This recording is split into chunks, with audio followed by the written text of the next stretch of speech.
Welcome to Homespun Humor with the Austins. Hi, I'm TD, and today I'm going to tell you about the incident I typically call Mash His Head and Stop the Bleeding. When my brothers and I were kids, we liked to play hide and seek, and we did this with the neighborhood kids very often. Home base was our front porch. Once, when my youngest brother Tony was the it and was hunting for everyone, he saw our middle brother Harry. He was hiding behind a camellia bush. Just as Tony was about to tag Harry, Harry spotted him, and the race was on. Harry was fast, but Tony was quickly catching up to him when Harry spied a board on the ground. He snatched it up and swung it at Tony. What Harry didn't know was that there were two nails in that board. When the board connected with Tony's head, one nail went in just above Tony's left eye, and the other just below it.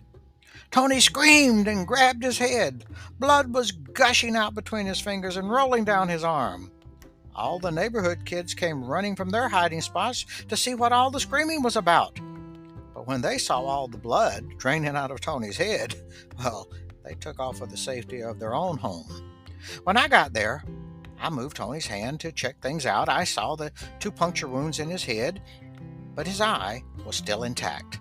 I hollered to Harry, "Let's get him home to Mama."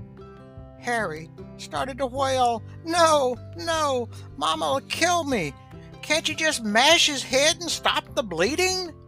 I said, "No, that's not a solution. We need to get him home to Mama." Well, Mama heard all the screaming and the hollering, and she met us at the back door. When she saw all the blood and Tony holding his hand over his left eye, she gasped, passed out, and rolled down the steps, landing on the ground. About this time, Pop came to the back door and saw all the blood pouring out of Tony's head, and Mama sprawled out on the ground. He ran down the back steps to check on Tony and yelled at me, "Mash his head! Stop the bleeding!" Pop then reached over and grabbed Mama up by the collar of her blouse, lifting her off the ground, and commenced slapping her a few times on each side of the face, trying to revive her. He then turned back to Tony to check out his head wound, and we raced into the house where he grabbed a kitchen towel. He threw the towel to me and again yelled, "Mash his head! Stop the bleeding!" At this time, Mama, slightly revived, had made her way up the top of the back steps. But once again at the top, seeing the blood-soaked towel that I was holding to Tony's head, she gasped, passed out, and rolled back down the steps. My dad once again ran down the steps, grabbed Mama, and slapped her a few more times. When she came around, we all staggered to the car and rushed to the doctor's office. After examining Tony, the doctor told Mom and Dad that he was going to be okay. He'd just need a few stitches.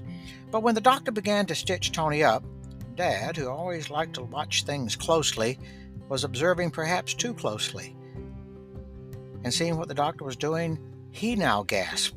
And he's the one that passed out, hitting the floor with a thud. About this time, the doctor just glanced over, saw my dad sprawled out on the floor, and remarked to my mom, "Next time, just mash his head and stop the bleeding." Thank you for listening. Join me next time for more homespun humor.